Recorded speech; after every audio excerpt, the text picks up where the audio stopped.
Oh, do you hear that? That's a fresh taste of Juvie Turbo Rush.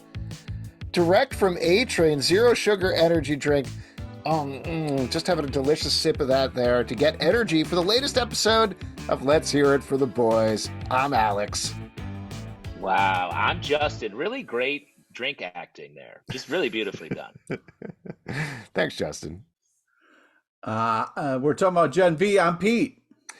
Yes, I'm going to get to that. I was going to get to that. I was going to announce what the name of the episode was. We're going to be talking about Gen V. Were you confused? Was that? I had a panic attack. I was like, are we really talking about the boys? I think it's been a while, but all right. It's in the boys universe, so That's true. And we're boys. We're always talking about boys or thinking about boys. Yeah. In different Pete's eyes just screamed, where am I? Who am I? What am I doing here? So I'm glad you set that straight.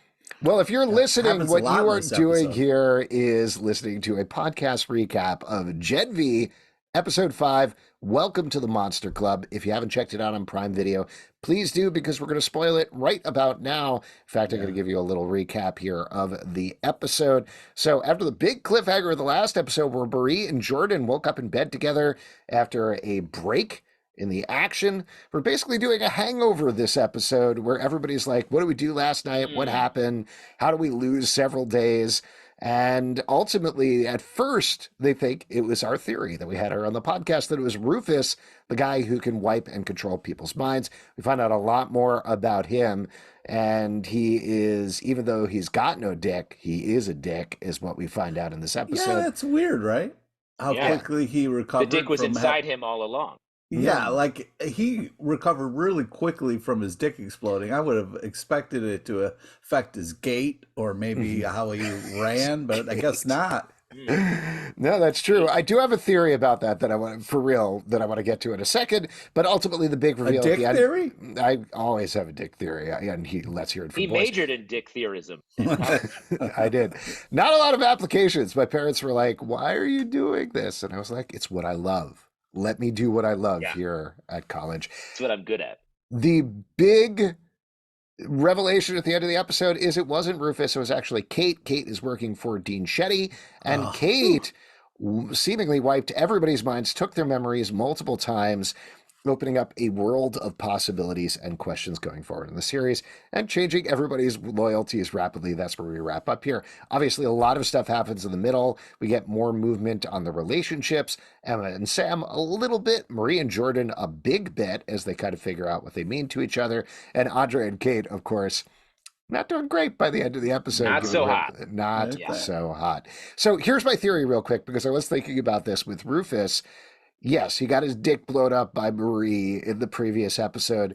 He's a supe, though. They have, across the board, whatever other powers they have, all of the superheroes in this world have some sort of level of super strength, some level of super durability. So presumably he has some sort of quick healing as well. I would also assume maybe there's a healer on campus that helped him out or something like that. You seem very dubious about all of this, Pete. Yeah, why dick healer? You doubt that? I mean probably not a dedicated dick healer. Well, it's a crazy college. I just think it's one of those things where I would have liked just 1 second to address the fact of like, I got to change pants because I'm still bleeding. Something. Just the fact that he was acting like he... That's what you missed? No, I just would have liked some acknowledgement that he had his dick blown off. He was running around acting like it never happened, and that bothered me a little bit. All right, maybe next trepidation, something. You know what I mean? I look forward to meeting the dick healer on campus and seeing how that process went. How quickly it might have been taken a couple minutes, been hours. Mm-hmm. This was also the shortest episode all season so far. I think it was like 37 minutes or something like that. So you're right. They could have squeezed in a couple of minutes of him doing like the sad Peanuts walk, just blood dripping out of his crotch the entire time. And then he would have turned to the camera and be like, "You happy, Pete? You happy with this? You like this scene? Is this what you wanted? Is this making the show better for you?" And the answer is yes. I will say that I really liked this episode. And I think this show just is really smartly built out and is the story's really good. I really another dubious look from Pete. What is going on, Pete? I don't know. I mean, this episode we got like jizz on the ceiling. People are getting like losing time. A lot of kind of I don't know. What I can appreciate about what It's too Justin, much for you. it's a lot. It's a lot. But what I can appreciate about what Justin is saying is I liked where our team is going and how we're coming together. We're starting to find out who's on what side, who's, bad, who's good. So like I can appreciate all that, but a lot of shit goes down in this episode. And it's funny that Justin's like, this is my favorite. Well, Justin always likes the last thing that he saw. And in the last episode was his favorite, and this episode is favorite. But I agree. I thought this was a really good episode, and I really like how we are developing this cast. I thought just to jump all the way to the end, right here at the top, the Kate twist was really good. There were a ton of different theories. So good, I thought. On what could be happening here. But we've had big questions for the last 4 episodes about like, what's up with Kate? They seem to be like backpedaling her a little bit. We don't know as much about her. And what this does is open up what's been going on with her in a huge way at the end of this episode, puts her right in the middle of all of the action, potentially all along. It opens up a lot of questions about what has she been doing? Has she been doing this the whole time? Can you trust your friends? You know what I mean? There's a lot of questions. I think the answer is yes. I think she has been doing it all this time. We talked about it last episode with the revelation that she was going to manage Luke as her job, and she switched her major, and it makes total sense. First off, you can never trust a manager in any capacity. Secondly, of course, she's trying to be part of the institution. So, of course, she's tied up here. So I love the villain turn for her, but I also like that she feels bad about it. They could have made her all like mustache twirling style villain who's like, I got you now, I'll get you. Instead, she genuinely feels bad about it, I think. And I like where that leaves them. Well, what I like is the fact that we now know the dean is a baddie. You know what I mean? You didn't know that before? Well, I was like, is she not? Like, she seems like she just handled that kind of classically trained actor douchebag, but that was for good. You know what I mean? But now we're seeing that she just manipulates people all over the place for this kind of like love of the torture room, the woods. Well, I'm going to throw out there. He's on the dean's side. You are. He loves deans. He's always in school. I'm sure he was right up there. The stodgy dean. Come on. In Community, the dean was a lot of fun. Yeah. Pete, this is a little bit of backstory for us, actually. Justin and I were in a very cool fraternity just off campus. We were always throwing raucous parties, and Pete was working for the dean trying to shut us down, and we kept pranking him in hilarious ways. By the end, him. We're still doing it. We've been doing it. This whole podcast nonstop. is a prank. We're going to get you. You're not going to see the turn. What I was going to throw out there about Dean Shetty is I think the same way as with Kate. Obviously, we need to see, a lot more about Kate here. But there are no straight villains, really, in the boys' universe. There are some, like, even if you absolutely loathe and hate them, you grow to kind of understand their perspective, even if you disagree 100% with what they're doing and how they're doing it. And I think we'll probably get the same thing with Dean Shetty. There's going to be a motivation for her that is driving whatever she's doing. I also don't think she's going to be mustache twirling going, "Mwahaha, I'm torturing kids in my underground lab," because that's not how this world works.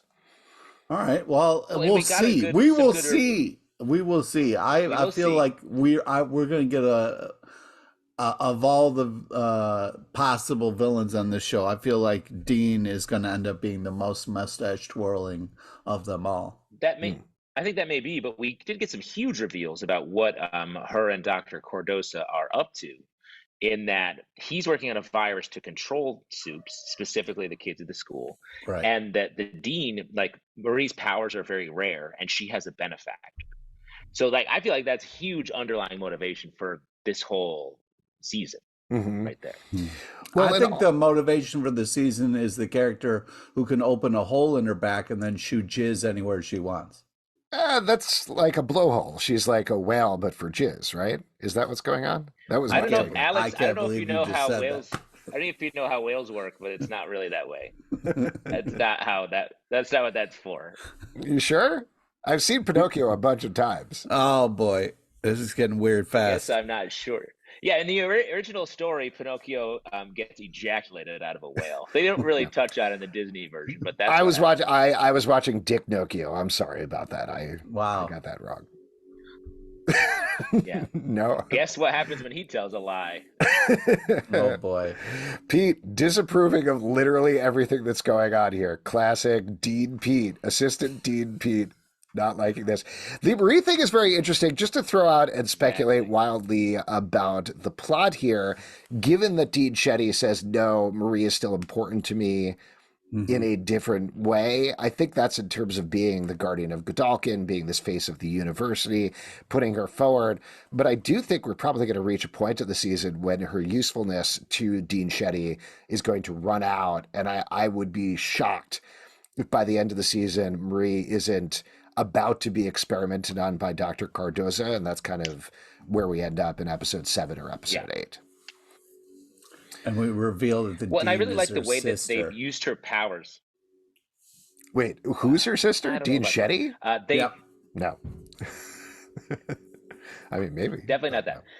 I like the way that they're taking her powers that at the beginning of the season was sort of like, oh, this is like sort of not great. And really finding new uses all the time, showing how powerful she actually is and setting her up as maybe a powerful force in the boys' universe going forward. I'm curious, though, who is the benefactor? I don't think it's any of the characters that we've met on the show. Is there a character from the larger boys' universe who is her benefactor?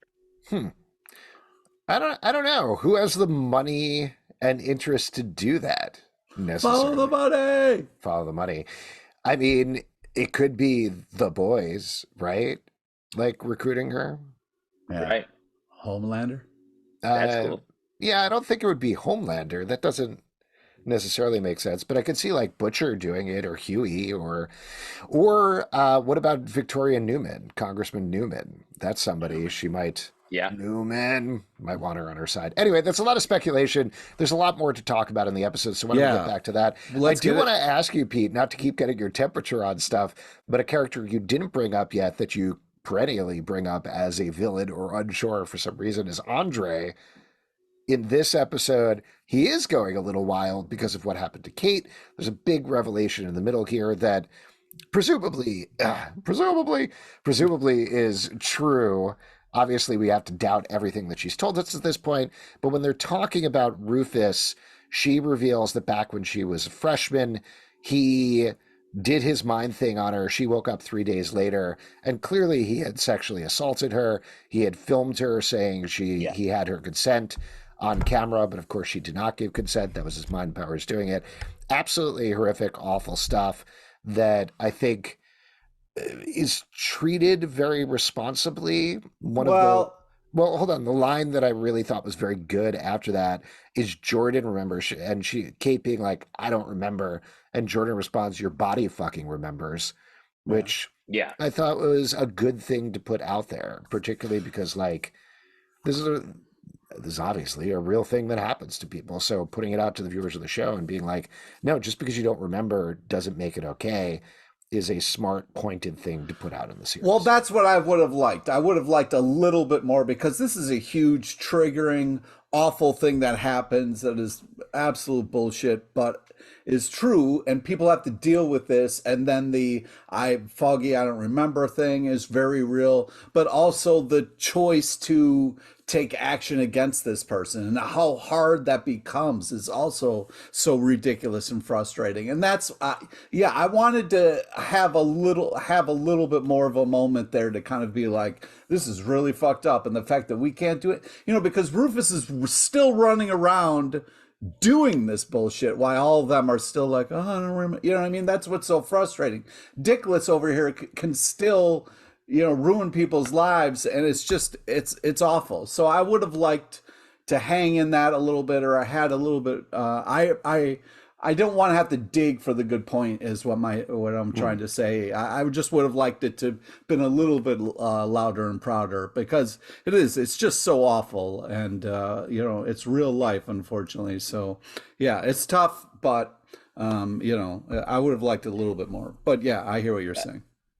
Well, I hear you, Pete, too. I do think this show moves fast, and for a show able to take the moment to touch on this and then use it in the rest of the story in a way, while sort of paying some good attention to it, I thought was good. And a lot of it was set up last episode as well. So like, at least it's already been in the mix. It's part of this character, and it gives us a real reason to like want to see him got after in the way that he is. Yeah. Well, the other two things that I'd throw out there, one is that I wouldn't want to see it become a very special episode of Gen V, and I don't think that's what they're going for. The same way that they've been dealing with the issues that we've been talking about, like disordered eating or self-harm or things like that, that is part of these characters and part of their lives as they continue on their lives. It's not the one and only thing that defines them.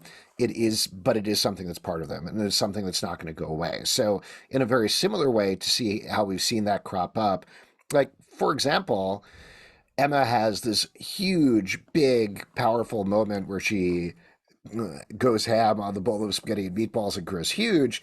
In this episode, we find out the reason she's never done that is her mother told her she was a monster. She was gross for doing that. And even though Emma doesn't completely feel that way and keeps being like, no, this is not disordered eating, everything we've seen indicates that there is at least a little bit of like, her mom told her it was gross to eat too much and told her it was good to throw up and be skinny and hot. Yeah. And that's something that's sticking with her and staying with her. They're not forgetting about, but again, she gets to do other things as well.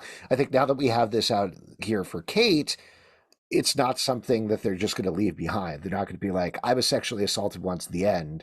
It's something that potentially is part of her character that can come up a lot in a similar way to how they dealt with it on Starlight on The Boys, where she was assaulted by the Deep, where it wasn't the only thing about her character, but they never forgot about it. And they never forgot about it in every single interaction she had with the Deep from there on out. So whenever Rufus comes up, whenever Kate comes up, I think that's still going to be part of the show, potentially. There was another point I had, but I forgot at this point. Anyway, we can talk about some other stuff. Yeah, go ahead. Yeah, it's tough because, like, speaking of the ships, like, you're pulling for these characters, but then when they keep having their mind wiped, they have to keep starting over, and it kind of reminds me a little bit of a frustrating, like, kind of like a sitcom where it's like every episode's one and done, so you kind of have to start fresh and build them back up again, and then hopefully, will they, won't they? But yeah, I was so happy with the kind of how they dealt with, the Marie kind of being like, oh, I was told it was cool, but then she was like, hey, I don't know why I said that. I want to talk more about us. And then Marie was like, what? And I was like, oh no, like, we're back to square one. Just to talk through it very quickly in terms of the plot line, if anybody forgets. So Jordan and Marie wake up together. They kissed in the previous episode.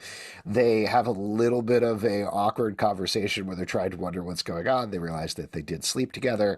And then over the course of the episode, they have another couple of awkward conversations, one before Kate mind wipes Marie again, and another one after Kate mind wipes Marie again. And then ultimately at the end of the episode, we'll see where it goes, but Emma definitely is harassing in a positive way Marie to be like, what does it matter if you feel what you feel? Why do you need to overcomplicate it? Just go for it, which is definitely what she's doing with Sam. So she's kind of taking that lesson there and applying it to Marie. But obviously we haven't seen the end of this. Regardless of the 51st dates of it all, though, Pete, do you like Jordan and Marie? Do you like that coupling? They're good with it? Very much so, yeah. And I liked how Marie admitted, Emma got her to admit that she does like them. So I thought it was really just, It's nice, it's I feel like in the midst of all this madness and grossness, there's some real beautiful moments growing. So it's good to have something to root for in all the chaos. What about you, I Justin? agree How are with you that feeling? too. Yeah, go ahead. Sorry. I was just going to say that the way that the plot to erase their memories and just like you guys partied and that's why you don't quite remember everything, and it works sort of at the beginning, and the reason it doesn't is because they actually care for these people, and they sort of are following their feelings that Kate couldn't erase, and that gets them through, and it's going to carry them on. And I think that's a really good underlying sort of like theme for the show and these characters. And both of these relationships, I think, are easy to champion. They're like, despite Emma and Sam being like, like Sam's obviously dealing with some bad stuff. We get a scene here that is like puppet focused, so which is I thought was really well done. Yeah, I'm sorry, I don't mean to interrupt. Is it weird to root for somebody who is like a murderer to get with Emma? Because I'm like, oh, I still like him. I still like them together, even though he was clearly ripping through people. Well, I'm really interested to see how that turns out, to your point, Pete, because like we were just talking about, everybody in the boys universe has these different layers. Yeah, where you can really root for them and really like them, no matter the horrible, awful things that they did. But I don't think we know which side Sam's going to fall on yet, on the heavily damaged, kills people side, or on the he's a good guy hero side, or maybe some more likely somewhere in the middle. Emma clearly at this point, I think, is a hero. She's somebody we could root for. She's good. She has her issues, but she's somebody who fights for what's right and sticks by her friends. Sam sticks by his friends, but like we're talking about, goes absolutely nuts, pictures a bunch of soldiers, mind you, they're bad soldiers, but soldiers as puppets, and rips them to shreds. And he keeps doing this. That's kind of okay in the world of the boys and Gen V in tearing through people, but it definitely feels beyond, to your point that you're saying. So that's a long way of saying, I don't know. I think, though, that we're going to find out that they did this to him. Yeah. They did this to him, and so it makes sense that it's coming back on them. They're the ones that are forced, whatever the puppet thing, it feels a little bit like something that is maybe part of this virus, a means to control them, or his body is rejecting whatever they're using to try to control him, and that's what's giving him this. So I'm hopeful. I think it's going to go two ways. Either Sam is going to die over the course of this first season, or he will find a way through it and be healed. Yeah, the puppet thing, I love the execution of it. Very fun, delightful sequence with ripping them apart and just glitter popping out of their joints and things. Really good.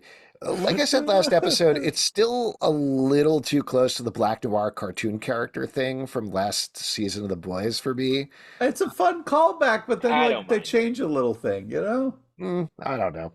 Come on, man. I hate it. This show's bad. I turned bored. Why do you hate puppets? No, it feels a little similar, but to your point, like there might be a connection to what's going on in the woods, and we might find that out, and that might explain it a little better. Yeah, maybe Black Noir had to go to the woods. Maybe. I learned today, I was doing a little reading, the actor who plays Black Noir went to set and sang happy birthday to Chance Perdomo. So maybe Black Noir is going to come up and be like, do a Sam Jackson and be like, you're part of a bigger animated world than you would ever know, Sam. Oh, I thought he was going to swear at him the way he wrote it. I mean, Black Noir doesn't really talk that much, so he probably wouldn't say any of that. But yes, the Sam Emma stuff. This whole thing is not talking. In fact, can I get over to another little quibble that I also don't mind that much? I want to be clear; it doesn't ruin the show for me. Jordan Marie, very cute. I really like them together. Jordan, I feel like, has had a slight personality change because of this relationship into being a much nicer person. And I want Jordan to still be a little bit of a jerk at the same time. Come on. No, I don't know. We'll get it back. It's all right. You think so? It's nice. No, I don't want it back. Being in a relationship changes you for the better. Yeah. You learn to grow as a person, man. You don't I don't want Jordan to revert, Uh, I think that, yeah, they're making You should each try other it, Alex. better. Being nice? No Yeah. thanks. I love the way that the two actors playing Jordan are doing it. There's these great mood eyes just looking at Marie, very giddy and excited about this new relationship. Love that. Totally into all of that. And the way that Jazz Sinclair plays it at Marie as well is also very cute. But I don't know. I think you could still have Jordan being the snarky asshole for the first 4 episodes while being a bit giggly over Marie without completely switching between the character. But we'll see. It's new. It's a fresh relationship. Like you said, it's a dumb quibble, but you have it. All right, fair enough.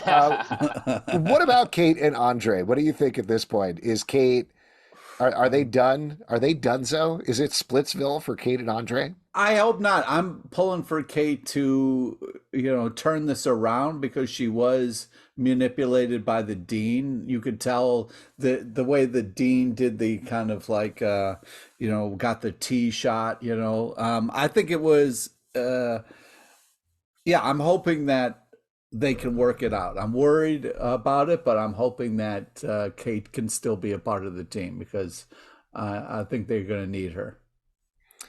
Justin, what about you? What's your take on Kate and Andre? I think they'll come back around. I think it's going to be like a long path to get back there, but by the end of the season, I think they will get back together. Is my call. I hope so.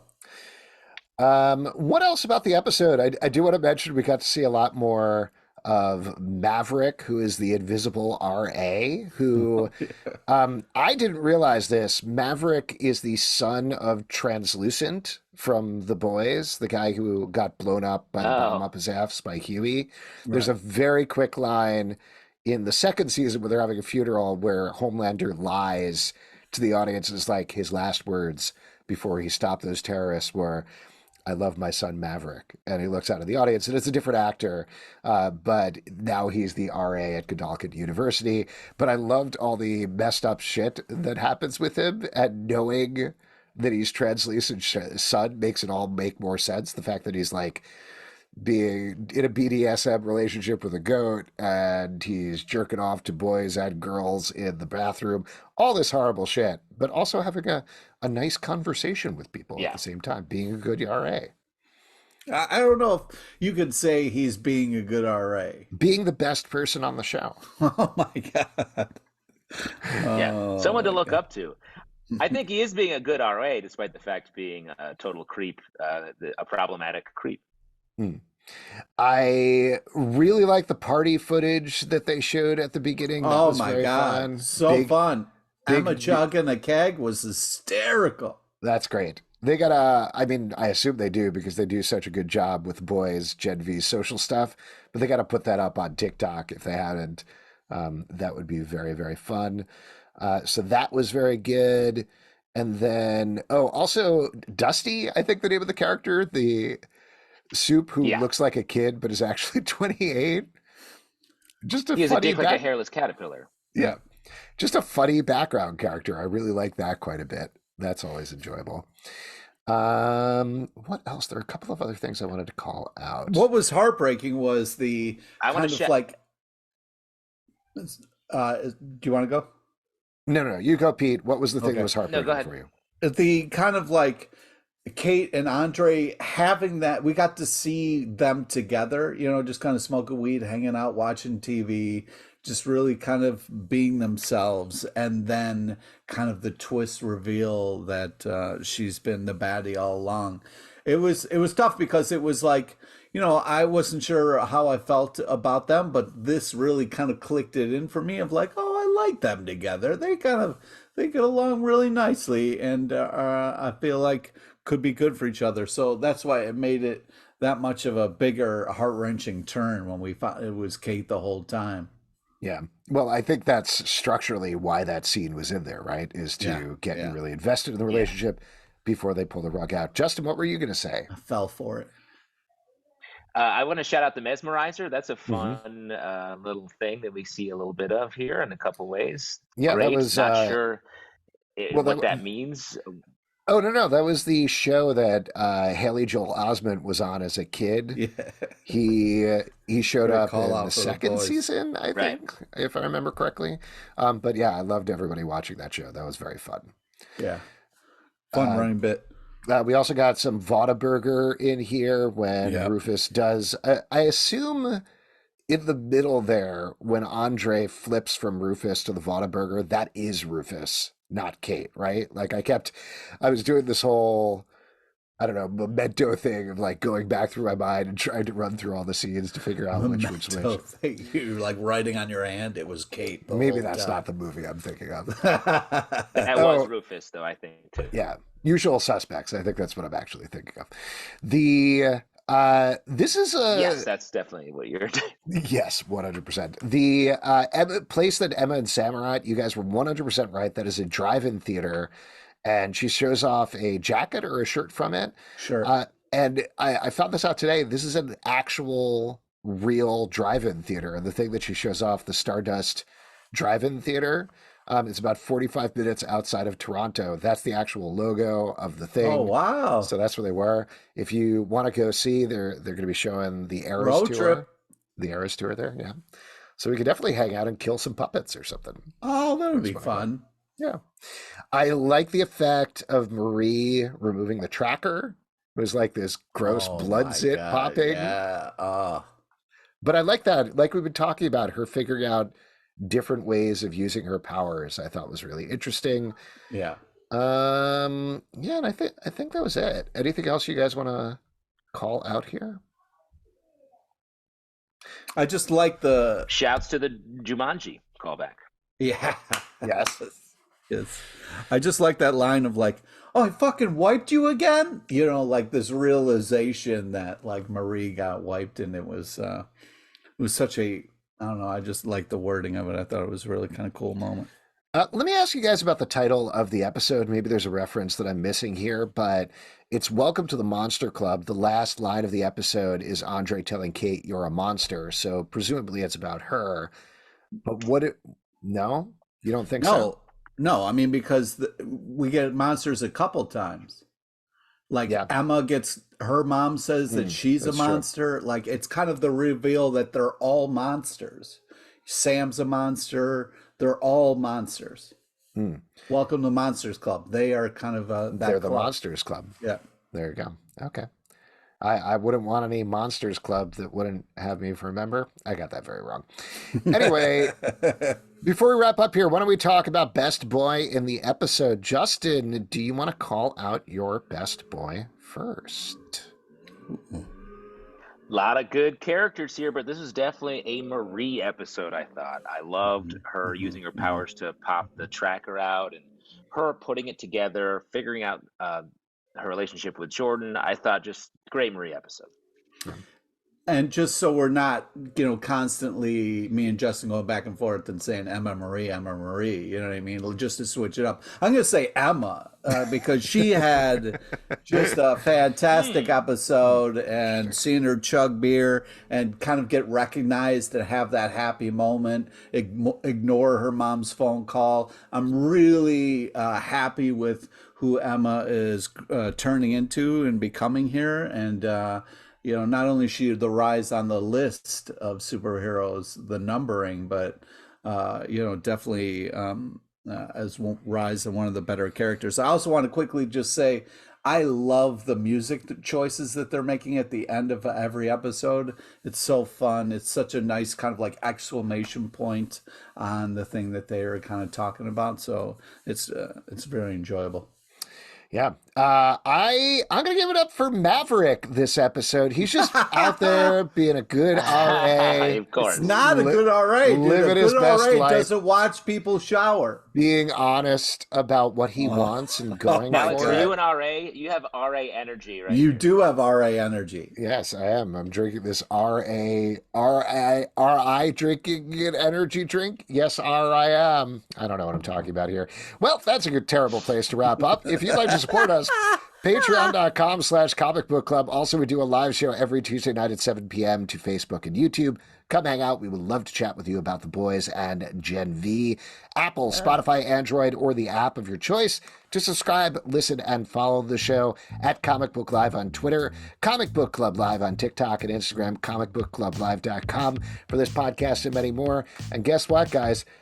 I know you were fooled. I never opened this. See, I have it upside down right now and it's not spilling out because I faked all those noises. Yeah, Jumanji. We knew that. It was super obvious from the beginning. Oh, man.